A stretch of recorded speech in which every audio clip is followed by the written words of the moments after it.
Hello everyone, welcome to today's reading. Today is actually going to be the last reading of The Cafe on the Edge of the World, or as it's known more locally off of this cover, the Y Cafe. I hope you've enjoyed the experience. It certainly has been a pleasure for me to spend this time with you. Before we jump into our final chapter and the epilogue, I'll show you one more cover. This is the French-Canadian cover.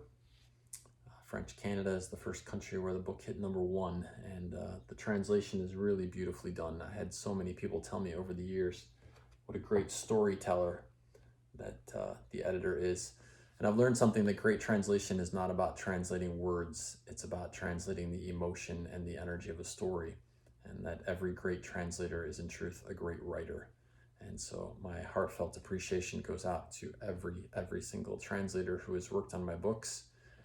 What we've seen here is, I think, 18 of the covers, but there are 41 different ones, and that means 41 different translators have worked very hard to capture the essence of the story, to bring it to their country and to their readers, and I'm so grateful for that.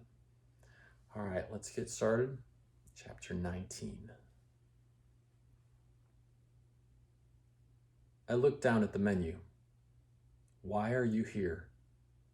Do you fear death? Are you fulfilled? They were deep questions. If someone had asked me them a day earlier, I'd have thought that person was a little out of it. Now, as I sat reading the back of the menu, I couldn't imagine not having been exposed to them. Casey came by the table, put down my check, and handed me a container. It's the last piece of strawberry rhubarb pie, a parting gift from Mike. And this is from me, she said, and handed me a menu. On the front, underneath the words, "The Why Are You Here Cafe," Casey had written a message to me. I read it, and then read it again. "A little something to remember us by," she said and smiled.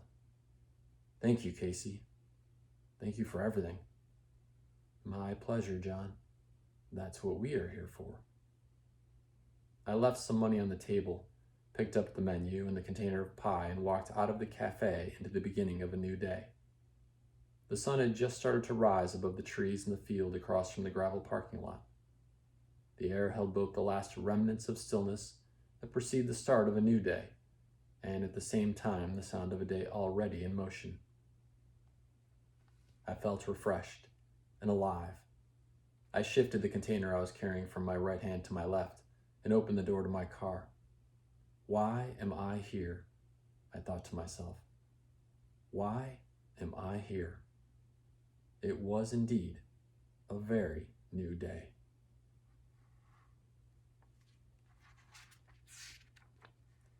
Epilogue.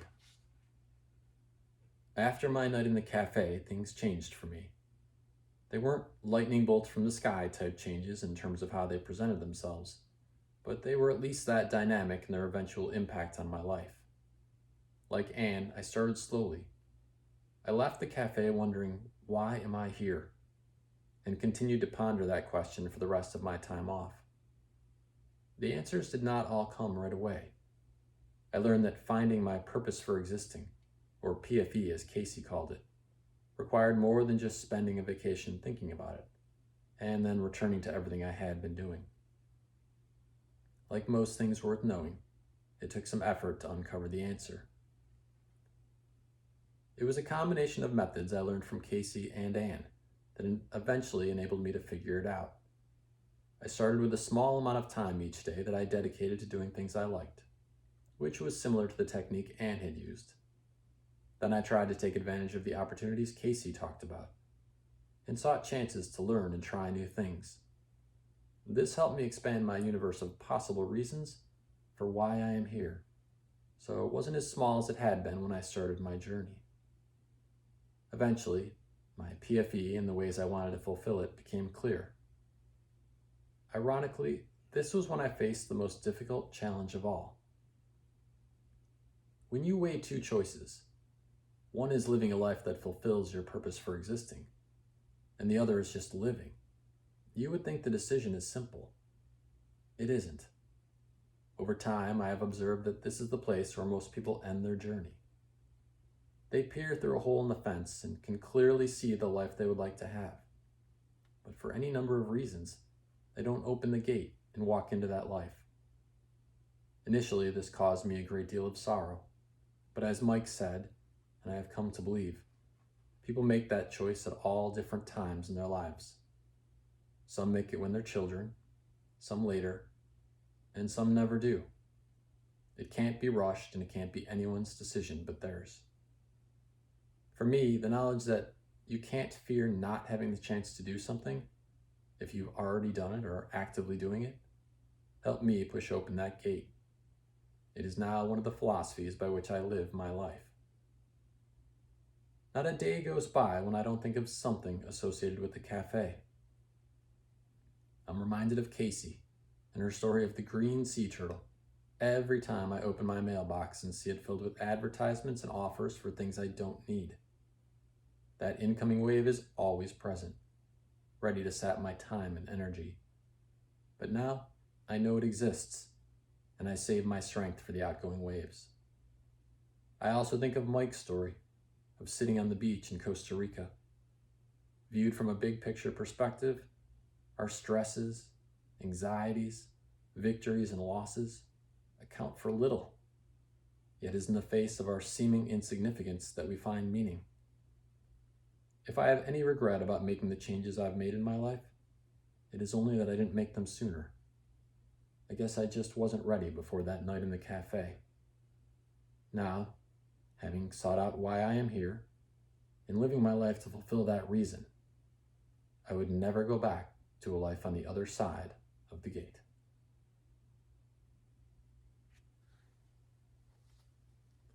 Thank you so much for choosing to spend time each night listening to this story.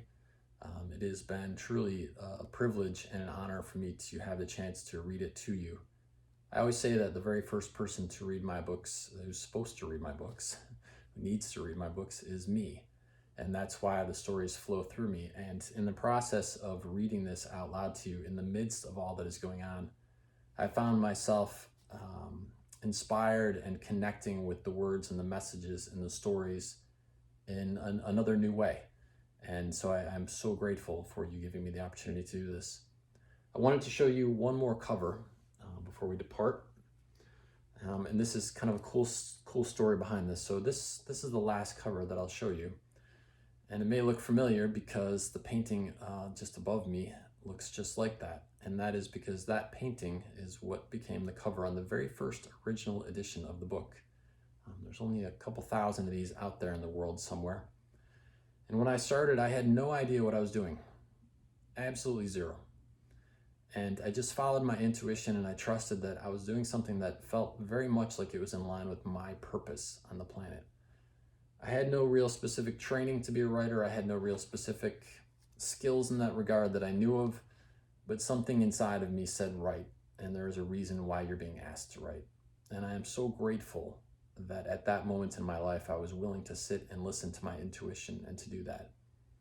And so as we are in the midst of this unusual life situation, and as you maybe have extra time to reflect on your own purpose for existing, what I want to leave with you is that you don't have to have all the answers figured out. It's okay to know this is where I want to go, and this is the direction where I want to go, and to not necessarily know all the steps, because sometimes it's enough just to take the first step, and you'll figure out the rest all along the way. And that has certainly been the case with me, and I know that when you are locked into one of your personal Big Five for life, as I call it in one of my other books, or your personal purpose for existing, that wonderful things happen when you take that first step.